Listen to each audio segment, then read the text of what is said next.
কাফের যখন বলছে, নবীজি বলছেন মেরাজের ঘটনা, সিদ্দিক আকবর দৌড়ায় গেছেন মসজিদে নববীতে, গিয়ে দেখেন নবীজি মেরাজের ঘটনা বর্ণনা করছেন। সুবহানাল্লাহ কোন সুবহানাল্লাহ বলে না? মেরাজের ঘটনা বর্ণনা করছেন। এখন হাদিসে এখানে এরকম এসেছে, বুখারী শরীফ মুসলিম শরীফের মুত্তাফাক আলা হাদিস দিচ্ছে উলামায়ে কেরামরা বসা, এখানে এরকম এসেছে নবীজি বর্ণনা করছেন, আল্লাহর কাছে গেলাম, দেখি উপরে আল্লাহ, ডানে আল্লাহ, বামে আল্লাহ, পিছনে আল্লাহ, সব দিকে আল্লাহময়, মনে হচ্ছে ডিমের কুসুমের মতো, আমি কুসুম আর পুরোটা আবৃত আল্লাহ হয়ে আছে। নবীজি যখন বলতেছেন আওয়াদানা কাবা কাউসাইনে, যখন পৌঁছাইলাম এরকম হয়েছে ওরকম, আবু বকর সিদ্দিক উঠে বলতেছে সাদাকতা ইয়া রাসূলুল্লাহ, ইয়া রাসূলুল্লাহ যা বলছেন আপনি সত্য বলছেন। এমন এমন সময় হাদিসের এই জায়গায় এসেছে, নবীজি এখনো ঘটনা শেষও করে নাই, এর আগেই আবু বকর সিদ্দিক বলছে সাদাকতা ইয়া রাসূলুল্লাহ।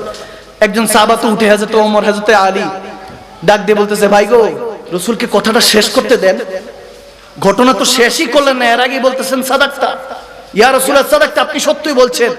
তখন সিদ্দিক আকবর একটু শর্মিন্দা হয়ে গেলেন, লজ্জা পেয়ে শাই ফিল করে বলতেছে, আমার মনে হচ্ছে নবীজি যেটা শেষ করবেন এটা সত্যই বলবেন। সুবহানাল্লাহ বলে না? ঘটনা শেষ হয় না, এর আগে বলতেছেন সাদাকতা ইয়া রাসূলুল্লাহ। এরপরে রাসূল আরবি বলতেছে, এই সাহাবারা, তোমরা তো সবাই আমার বন্ধু, আমার সাথী, কিন্তু তোমাদের মধ্যে আজকে একজন স্পেশাল হয়ে গেছে, আল্লাহর পক্ষ থেকে আজকে একজন সত্যিকার সাদাকতা হয়ে গিয়েছে, সত্যিকার সিদ্দিক হয়ে গিয়েছে আল্লাহর পক্ষ থেকে। জিবরিল আমিন এসে বলছে, নবীজি তখন ঘোষণা দিলেন, তোমরা তো আমার বন্ধু, কিন্তু আবু বকর আজকে থেকে সিদ্দিক আকবর। সুবহানাল্লাহ। শেরে খোদা আলী প্রথম যিনি রাসূল আরবির পরে যার মাকাম, তেনাকে যখন মসজিদের মধ্যে তেনাকে হত্যা করার চেষ্টা করা হলো, ছুরির আঘাত পেলেন, আঘাত পাওয়ার পরে হাসতেছে যে কতল করছে, সাহাবায়ে কেরামদের আদর্শ দেখেন, হাসতেছে যিনি কতল করার চেষ্টা করছে, হাসি দিয়ে বলতেছে, এই তলোয়ারকে অনেক দিন জং লাগায় রাখছি, আঘাত করছি, এই জং যেগুলো শরীরের মধ্যে লেগে গেছে এগুলো আর বের করা যাবে না, নাউজুবিল্লাহ। এভাবে কষ্ট দেওয়ার জন্য, কষ্ট দিয়ে শেরে খোদা আলীকে হত্যা করার যখন চেষ্টা করছিল, তখন হায়দারে কাররার, রাসূলের জামাতা, রাসূল যাকে মান কুনতু মাওলা ফাহাযা আলীউন মাওলা বলেছেন, সে শেরে খোদা আলীর আকীদা দেখেন, ঈমান দেখেন, আদর্শ দেখেন, বলতেছে তাকে কিছু ঠান্ডা খাবার দাও, গরম রুটি দাও, গোশত দাও। সে হয়তোবা মেজাজ তার খারাপ, এজন্য আমাকে ঘৃণার চোখে দেখছে, তাকে আপ্যায়ন করো, তাকে ঘুমাতে দাও, এরপরে যদি আমি সুস্থ হই তাহলে আমি তার বিচার করব, আর যদি আমি এখানেই আল্লাহর দফতরে আমার নাম লিখে যায়, আমি শাহাদাত বরণ করি, তাহলে তাকে এক কবে একটা প্রহারে তাকে হত্যা করো, কষ্ট দিয়ে মেরো না। সুবহানাল্লাহ, এত আস্তে সুবহানাল্লাহ, আল্লাহু আকবার। আল্লাহ সেই সাহাবায়ে রাসূলদের আদর্শ আমাদেরকে, আহলে বায়াতের আদর্শ বুকে ধারণ করার তৌফিক দান করুন। আমিন বলেন, আমিন বলেন। নবীজির আওলাদ ইমাম জাইনুল আবিদিন, ইমাম হুসাইনের বড় সাহেবজাদা।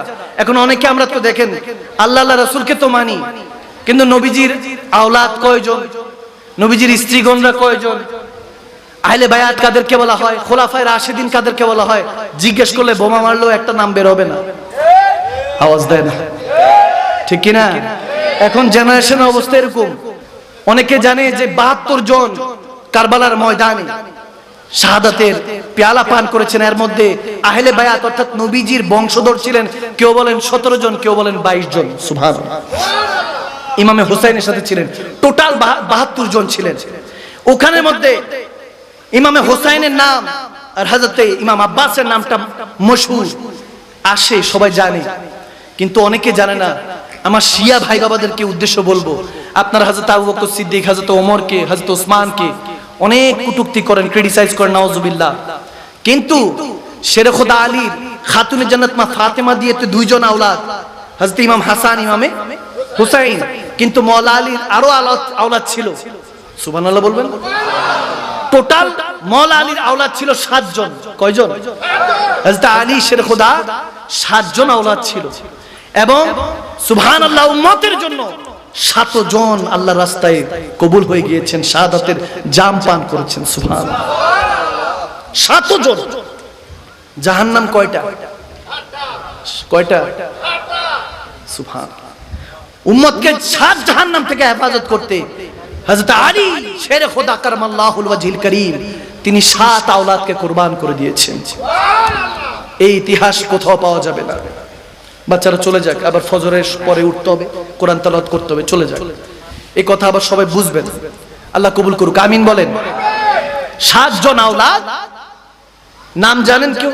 নামও তো জানি না।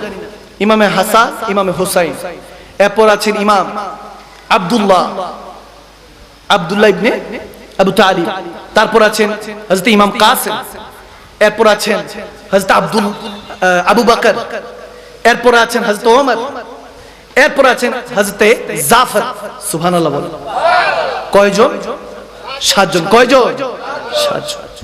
হযরত আব্বাসের চেহারা ছিল হযরত আলীর মতো। নবীজি ইমামে হাসান হোসেনকে কোলে নিয়ে কত আদর করতেন। এরকম মাঝে মাঝে জিহ্বা বের করে, ইমামে হাসান হোসেন ছোট, জিহ্বা বের করে সুবহানাল্লাহ বলবেন। দাদা নাতি, নানা নাতি সম্পর্ক এরকম মধুর না? এরকম নবীজি ইমাম হাসান হোসেনকে কোলে বসিয়ে জিহ্বা এরকম বের করে রাখতেন। ইমাম হাসান এরকম ঝাঁপ দিয়ে ধরার চেষ্টা করতেন, নবীজি আবার জিহ্বাটা ভিতরে ঢুকে ফেলতেন। এভাবে অনেকক্ষণ আদর করছিলেন। সুবহানাল্লাহ, আল্লাহু আকবার। নবীজি এভাবে ঘোড়া সেজে যেতেন। মশহুর হাদিস বুখারী মুসলিম শরীফে, ঘোড়া সেজে যেতেন। ইমাম হাসান হোসেন কাঁধে উঠতেন। এখন ইমাম হোসেন ছিল ছোট, ইমাম হাসান বড়। ইমাম হাসান নবীজির কাঁধে উঠতে পারতেন। রাহমাতুল্লাহ আলামিন যাদের সওয়ারি ছিলেন জিজ্ঞেস করতেন ইমাম হাসান কি ইমাম হোসেনকে, উট তোমাদের উটটা কেমন? সুবহানাল্লাহ বলেন না? সুবহানাল্লাহ। আল্লাহ, সে আওলাদে রাসূল আমাদের জন্য শাহাদাতের জাম পান করেছেন। ভাইয়ের আমার, যাদেরকে আদর করতেন, মা জায়নাবকে পিঠের মধ্যে চড়িয়ে নবীজি এভাবে ঘুরতেন, পুরো ঘরের মধ্যে ঘুরতেন ইমামে হাসান হোসেনকে। তারপরে ইমাম হুসাইন ছোট ছিলেন, উঠতে পারতেন না দেখি ইমাম হুসাইনকে বলতেন, বাবা দিতেন, যে ইমাম হুসাইনকে বলতেন, হুসাইন উঠো, তুমি পারবা, তুমি পারবা। কিছুক্ষণ পর মা ফাতেমা খাতুনে জান্নাত বলতেছে, ইয়া রাসূলুল্লাহ, শুধু হুসাইন কি বাবা দিচ্ছেন, হুসাইনকে আপনি অ্যাপ্রিশিয়েট করছেন, হাসানের বেলায় কিছু বলছেন না। তখন নবীজি মুচকি এসে বলতেছেন, জিবরাইলও বারবার বলতেছে ইমামে হুসাইনের দিকে তাকিয়ে, হুসাইন আপনি পারবেন, আপনি চেষ্টা করেন, উঠার চেষ্টা করেন। সুবহানাল্লাহ, আনন্দ করতেন, কারণ জানতেন আমার হুসাইন কারবালার প্রান্তরে গিয়ে শাহাদাতের রক্ত পেয়ালা পান করবেন, শাহাদাতের জাম পান করবেন এই উম্মতের জন্য, আপনার আমার জন্য। আরে ইব্রাহিম খলিলুল্লাহ যখন ইসমাইল জাবিউল্লাহ জবাইর কুরবানির ব্যবস্থা আসলো, 10ই জিলহজ, সারা পৃথিবীর মধ্যে ইসমাইল জাবিউল্লাহর ওই সুন্নাত পালন করছেন। ইব্রাহিম খলিলুল্লাহর ওই সুন্নাত পালন করছেন। 10ই জিলহজ কুরবানি করি, আমরা কুরবানি করি। একটাবার চিন্তা করেন, ইব্রাহিম আলাইহিস সালাম তো নবীজির পরদাদা, দাদার বংশধর, ওই একই ব্লাড। দাদার ক্ষেত্রে এরকম হলো, যে পরদাদার ক্ষেত্রে এরকম হলো যে কি পরদাদা ইসমাইল জাবিউল্লাহকে আল্লাহ ছুরি থেকে হেফাজত করলেন, আর এখান দিয়ে নাতির বেলায় ইমাম হুসাইনের বেলায় ছুরি চালিয়ে দিলেন। কেন? কারণ হলো ওই 10ই জিলহজের বিষয় বলে দিয়ে যাচ্ছি। মুসলমান মুহররমে অনেকে দেখতেছি উইশ করতেছে, মুহররমে মাস আসতেছে, শুভ নববর্ষ, আরবি হিজরি নববর্ষ দিচ্ছে। নাউজুবিল্লাহ, কিসের নববর্ষ? শুরু হয়েছে বছর রক্ত দিয়ে, জিলহজ মাস 10ই জিলহজ, সেই রক্ত দিয়েছে। 10ই মুহররম দিয়ে রক্ত দিয়ে শুরু, রক্ত দিয়ে শেষ, আবার রক্ত দিয়ে শুরু। এটাই আগাজ দেয়, এটাই আমাদেরকে জানান দেয়, বান্দা কখনো কার্পণ্য করো না ইসলামের জন্য। লাগলে রক্ত দিয়ে দিতে হবে। ওই ইব্রাহিম আলাইহিস সালামের ছুরি থেকে ইসমাইল জাবিউল্লাহকে এজন্য হেফাজত করা হয়েছিল। রব্বে করিম দুম্বা পাঠিয়ে দিয়েছিলেন এজন্য জান্নাত থেকে, কারণ ইব্রাহিম খলিলুল্লাহর মাধ্যমে ইসমাইল জাবিউল্লাহর ভিতরে নূরে মুস্তাফা ছিল। আমার নবীর তাকলিদ ছিল। নূরে মুস্তাফাকে যখন বাঁচাবার কথা ছিল, ইসমাইল জাবিউল্লাহকে বাঁচিয়ে দিলেন ছুরি থেকে। যখন মুহাম্মদী ইসলামকে বাঁচাবার কথা ছিল, ইমামে হুসাইনকে তলোয়ার নিচে রেখে দিলেন, রক্তের নিচে রেখে দিলেন, যাতে উম্মত বুঝতে পারে সেদিন মুস্তাফাকে বাঁচানোর জন্য ইসমাইল জাবিউল্লাহ বেঁচে গিয়েছে। এখানে মুস্তাফার দ্বীনকে বাঁচানোর জন্য ইমামে হুসাইন সপরিবারে কুরবান হয়ে গিয়েছেন। সুবহানাল্লাহ, কি বুঝেন? একই ঘটনা থেকে যদি বলি, ইসমাইল জাবিউল্লাহ পায়ের বাড়িতে যদি জমজম বের হয়, ছোট্ট ইসমাইল জাবিউল্লাহ পায়ের বাড়িতে যদি জমজম বের হয়, হাসান হুসাইনের কথা বললে আপনার গা জ্বলে? নাউজুবিল্লাহ। আপনি কথাই বলতে চান না ইমামে হাসান হুসাইন সম্পর্কে? যাদের দিকে তাকিয়ে আমার নবী বলেছেন এই দুজনের দিকে তাকিয়ে রাখো, হযরত ওমরকে, হযরতে আবু বকর সিদ্দিককে সাক্ষী রেখে এই দুজনকে তাকিয়ে দেখো, জান্নাতের যুবকদের সর্দার তারা, সুবহানাল্লাহ, সম্রাট তারা। আপনি যাদের, আমি আপনি মুমিন হলে যাদের আন্ডারে থাকবো ইমামে হাসান হুসাইন, তাদের কথা বলতে আপনি নারাজ, তাদের আদর্শ দিতে নারাজ? তাহলে শুনেন আদর্শ। যখন কারবালার 6-7 বছর কেটে গেল, কারবালার কিতাব খুলে দেখেন, বিভিন্ন ওয়াকিয়া খুলে দেখেন, এই ওয়াকিয়া পেয়ে যাবেন। ইমাম তাবরানি বর্ণনা করেছেন, ইমাম জওজি এই কথা বর্ণনা করেছেন। তিনি বলছেন কারবালার 6-7 বছর কেটে গেল, এক এজিদি, সে নাকি এজিদের হুকুম পালন করে না। এজিদ বলতেছে তারে যেদিক পাইবে ওদিকে হত্যা করো। সে ভাবতে ভাবতে চিন্তা করলো কোথাও সাহারা পাচ্ছি না, আবার তার উপরে রকম পুরস্কার রাখা হলো যে অত টাকা দেওয়া হবে, 200 দিরহাম বা 1000 দিরহাম দেওয়া হবে, যেখানে বাবা সেখানে হত্যা করো, কল্যাণ নিয়ে আসো, 100 দিরহাম নিয়ে যাও, 100 স্বর্ণমুদ্রা নিয়ে যাও। সে বাঁচানোর জন্য যখন পালাচ্ছে, তার মনে মনে খেয়াল আসলো যে কেউ আমাকে সাহারা দিবে না। সে দৌড়াতে দৌড়াতে ইমাম জাইনুল আবিদিন, ইমাম হোসেনের শাহজাদার কাছে গেলেন। সুবহানাল্লাহ বলেন। ইমাম জাইনুল আবিদিনের কাছে গেলেন, ইমাম জাইনুল আবিদিন তাকে সাহারা দিল। সাহারা দেওয়ার পরে সে 3 দিন ওখানে থাকলো। এজিদি একমাত্র ইমাম জাইনুল আবিদিন ওই কারবালার প্রান্ত থেকে একমাত্র এই যুবক শাহজাদায়ে রাসূল, তিনি একমাত্র ফিরেছিলেন, অসুস্থ ছিলেন এজন্য, নয়তোবা ইমামে আলী আকবর থেকে ইমামে হোসাইন পর্যন্ত সবার সর মোবারক কেটে শুলিতে ছাড়িয়ে দেওয়া হয়েছিল। আপনি আমি আনন্দে আছি। এই সে দিনগুলি কাটছিল যখন আপনার আমার পেয়ারা নবী, যে নবী নামাজ রোজা হজ যাকাত দিয়েছেন, কালমায় যে নবীর নাম মোবারকটা পড়ি, যে নবী সুপারিশ করার জন্য এখনো রাব্বি হাবলি উম্মতি বলে মদিনা শরীফে কান্না করছেন, সে নবীর নামাজ আর লুটে গিয়েছে। আপনি আমি তামাশার মধ্যে আছি, গীবতের মধ্যে আছি, চগলখুরিতে আছি। আমাদের ঈমান নষ্ট হয়ে যাচ্ছে। যুবকরা আয়োজন করে, যুবকরাই বসে না। আমাদের অবস্থা এরকম দুর্দশা হয়ে যাচ্ছে। ভাইয়েরা আমার, বাবার আমার, ইমাম জাইনুল আবিদিন ওই এজিদি সৈন্যবাহিনী যার উপরে এজিদ হত্যার ফরমান জারি করেছে, সে বাঁচার জন্য যখন শাহজাদায়ে রাসূলের কাছে গেলেন, সাহারা দিলেন, 3 দিন থাকলেন। এরপরে যখন পালিয়ে যাবেন, রাতের গভীরে কিছু খাবার দিয়ে দিচ্ছেন ওই এজিদিকে। ইমাম জাইনুল আবিদিন খাবার দিয়ে দিচ্ছেন, কিছু টাকা দিয়ে দিচ্ছেন। সে এক কদম দেওয়ার পর আটকে গেল তার পা, চোখের পানি ছেড়ে দিল। এসে জিজ্ঞেস করছেন জাইনুল আবিদিনকে, আপনি কি আমাকে চিনতে পেরেছেন? বলে কেন, টাকা পয়সা কি আরো লাগবে, কিছু প্রয়োজন? সুবহানাল্লাহ বলবেন না?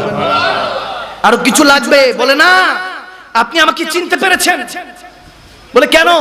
বলে আমি আপনার কারবালার প্রান্তরে আপনাদের উপরে অত্যাচার করেছি, নবী পরিবারের উপরে, আর আপনি আমাকে 3 দিন সাহারা দিলেন, খাবার দাবার দিলেন, আরাম করার ব্যবস্থা রাখলেন। এখন যাওয়ার সময় খাবার দাবারও দিচ্ছেন, টাকা পয়সাও দিয়ে দিচ্ছেন। ঘটনা কি আপনি আমাকে চিনতে পারছেন? ইমাম জাইনুল আবিদিন বলে, তোমাকে আমি সেই কারবালার প্রান্তর থেকে চিনি। আল্লাহু আকবার বলবেন, আল্লাহু আকবার। আদর্শ দেখেন মুসলমান। আপনার আমার 10 টাকা মেরে দিলে আপনার ঘুম শেষ, গালিগালাজের অভাব নাই। আমাকে নিয়ে অনেকে ক্রিটিসাইজ করছে, আমাকে নিয়ে অনেক বড় বড় স্কলাররা ক্রিটিসাইজ করছে, এই মাকদুম শালমাদানি কি ড্রেস আপ পরে, মেকআপ দিয়ে মনে স্টেজ উঠে। নাউজুবিল্লাহ পড়বেন না? বললাম হ্যাঁ, মেকআপ একটা করি, ওটা হলো আল্লাহর কুদরতি পানি দিয়ে একটু ওযু করে নেই আর কি। আর সুবহানাল্লাহ কয় না? বললাম ওযু করে তারপর স্টেজ উঠে। আমাকে নিয়ে অনেক, আমাদের আকাবিরিনরা, আমাদের ভাই বাবারা আমাকে নিয়ে অনেক কিছু বলেছেন। কম সংখ্যক, বেশিরভাগই আমার জন্য দোয়া করেন, আলহামদুলিল্লাহ, আপনাদের মতো ভালোবাসা। সবাই তো করছে, আমাকে নিয়ে করছে, কিন্তু আমার কাছে তখন ওই মুহূর্তে এই ঘটনা মনে পড়ছিল যে যদি পুরো ঘরবার লুটিয়ে দিয়েছেন, যদি জাইনুল আবিদিন ক্ষমা করে দিতে পারেন, আমার রক্ত পরিবার যদি আমার সাথে গাদ্দারি করে, আমাকে ভুল বুঝে, আমি বারবার এই ওয়াকিয়া মনে করি, কেউ যদি আমাকে, আমার হক, আমার সম্পদ লুণ্ঠন করে নেয়, আমার ইজ্জতকে হানি করে, আমার ইজ্জতকে পচায়, আমাকে যদি ক্রিটিসাইজ করে, আমাকে যদি মানুষের কাছে খারাপ সাবেত করে, আমি তারপরও তার জন্য বদদোয়া করি। আমি দোয়া করি যে আল্লাহ, তার তো গুনাহ হচ্ছে, আমার গীবত করছে, আল্লাহ তার গীবতের গুনাহ দিও না, বরং কিছু নেক দিয়ে তার গীবতগুলিকে মুছে দিও। আমার কিছু যদি নেক হয়, আমার কথা দ্বারা যদি কেউ হেদায়েত হয়, আমি তাদের জন্য এইভাবে দোয়া করি, কারণ এই জয়নুল আবেদিন শাহজাদা রাসূল ইমাম জয়নুল আবেদিন আমাদেরকে এটাই শিক্ষা দিয়ে গিয়েছেন। যখন যাচ্ছেন ওই ইয়াজিদি চোখের পানি ছেড়ে বলতেছে, কেন না, কিভাবে, হাউ ইজ ইট পসিবল, আপনি আমাকে কিভাবে ক্ষমা করে দিলেন? বলতেছে, ক্ষমা করে দিয়েছি, পার্থক্য তোমার আর আমার আদর্শের একটাই, তোমার ইমাম ইয়াজিদ ছিল, আমার ইমাম ইমামে হোসাইন ছিল। তোমার ইয়াজিদ, তোমার ইমাম তোমাকে কাতাল করা শিখিয়েছে, জুলুম করা শিখিয়েছে, আমার ইমাম ভালোবাসতে শিখিয়েছে, ক্ষমা করতে শিখিয়েছে।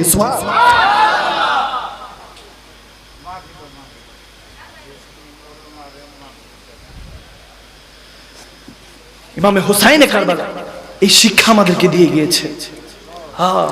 কতলে হোসাইন মর গই ইয়াজিদ, ইসলাম জিন্দা হোতা है हर करबला के बाद। সুবহানাল্লাহ।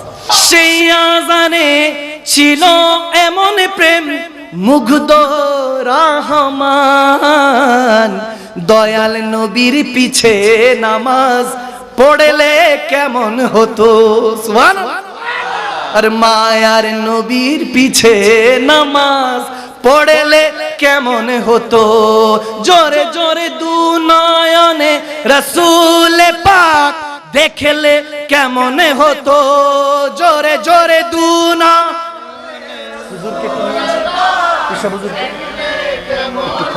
খবর পাঠান পিসা বুঝুর। জন্ম আমার নবীর যুগে হলে কেমন হতো বলো না, জন্ম আমার নবীর যুগে। খারাপ লাগছে, আওয়াজ দেনা, খারাপ লাগছে। আর ইচ্ছে জাগে আমাদের যেতে মদিনায়, ইচ্ছে জাগে চুমু খেতে সোনালি পর্দায়। ইচ্ছে জাগে আমাদের যেতে মদিনায়, ইচ্ছে জাগে চুমু খেতে সোনালি পর্দায়, জোরে ইচ্ছে জাগে চুমু খেতে।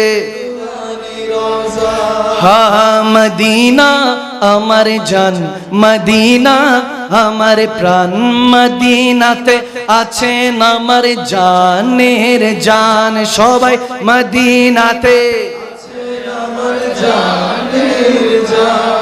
হাও গো মদিনা আমায় ডাকো না, জোরে ও গো মদিনা আমায় ডাকো না, তোমার লাগি আমার মন করে যে আনচান, সবাই মদিনাতে আছেন আমার জানের জান, মদিনাতে থাকেন আমার। बातिल ने जब जब फैले थे तेवर, आया है तब तब मेरे जुबा पर, दुश्मनरा যতই দুশ্মনী করলো ততবার আমার মুখে আসলো নারায়ে তাকবীর আল্লাহু আকবার, নারায়ে রিসালাত ইয়া রাসূলুল্লাহ। ঠিক না? এবার একটু সুরে সুরে নারায়ে তাকবীর আল্লাহু আকবার, নারায়ে রিসালাত ইয়া রাসূলুল্লাহ, জোরে নারায়ে তাকবীর নারায়ে রিসালাত। দেখা দাও ও গো নবীজি, তোমারি দিদারের আশায় মোরা আছি, দেখা দাও ও গো নবীজি, তোমারি দিদারের আশায় মোরা আছি, আর দু চোখ জুড়ে দেখবো পয়গম্বরে, নারায়ে তাকবীর জোরে নারায়ে তাকবীর আল্লাহু আকবার, নারায়ে রিসালাত मोहब्बत नारे तकबीर नारे रिसालत सिद्दीक फारूक उस्मान ও হায়দার চারজন সাহাবা সবচেয়ে বেহতর ঠিক না সিদ্দীক ফারুক উসমান ও হায়দার চারজন সাহাবা সবচেয়ে বেহতর, কারণ তাদের দিলে আছে আল্লাহর পয়গম্বরে নারায়ে তাকবীর, আল্লাহু আকবার, জোরে নারায়ে